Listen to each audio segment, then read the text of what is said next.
For the entire 100 by 100 world, we have been confined to this border until now.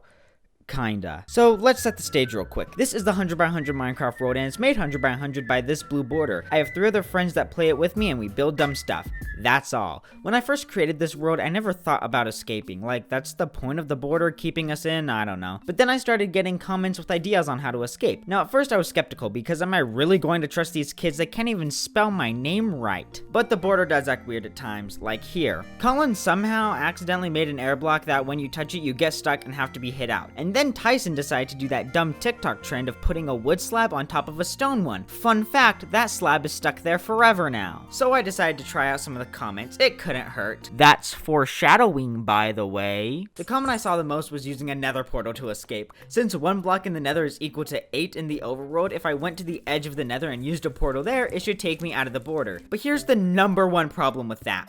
I'm a massive idiot. I have no idea how to use portals. How do you expect me to use them to escape the border? But in the name of science, I did try to, but all I got was some random obsidian outside the border. It's stuck like that forever. But this isn't where this ends, as I did find a method of escaping. So this is while I was working on the gold farm, so about, I don't know, 2 months ago, I thought of throwing an ender pearl to get me to the top of the tower Collin was on. The first time, I literally made one of the best shots I've ever made with an ender pearl. I landed it, but then I proceeded to push my luck and missed the second time. And when it landed, boom, I'm out of the border. You can see from the footage that I just took a little bit of damage and just freaked out running back to safety.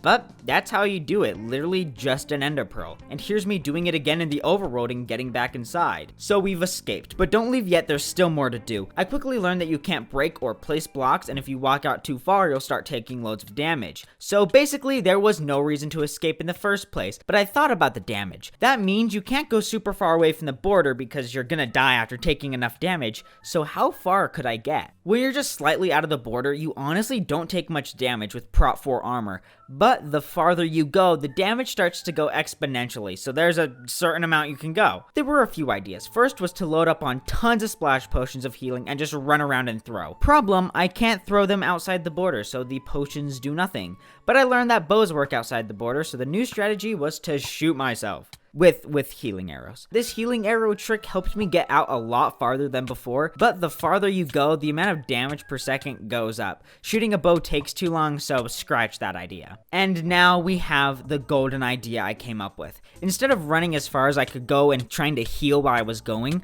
what if I just teleported there? Like, I can use the ender pearl to get out of the border just a little bit, so why don't I just throw it farther? That led me to building this, an ender pearl launcher. This bad boy can launch an ender pearl nearly twice as far, and it being at the world height will give it a bit more boost. Now, I'll be honest, there are some that are much better. This one can launch you maybe twice as far, but at the cost of 32 TNT. That's 2 stacks of sand, a very limited block, and I can't waste it all like that. So instead, we use Exumavoid's ender pearl launcher. It was a very easy build, and it's really fun to just throw and go far. Our starting point was negative 2,741, and we would end up teleporting to about negative 2,623, so we would be going about 18 blocks. I had so much fun with this, it felt like an amusement park ride, but I'm not some main protagonist. Every idea I have isn't the best, and the launcher is kinda pointless. Without the launcher, we go about 108 blocks, only a 10 block difference. Now it feels like this whole thing is just dragging. Getting out of the border as far as I could took so much testing, coming up with new ideas, but all along, I just needed to have someone else come up with the ideas for me. It was Tyson. While messing around with the launcher, Tyson came up with this idea, and it's been the best so far.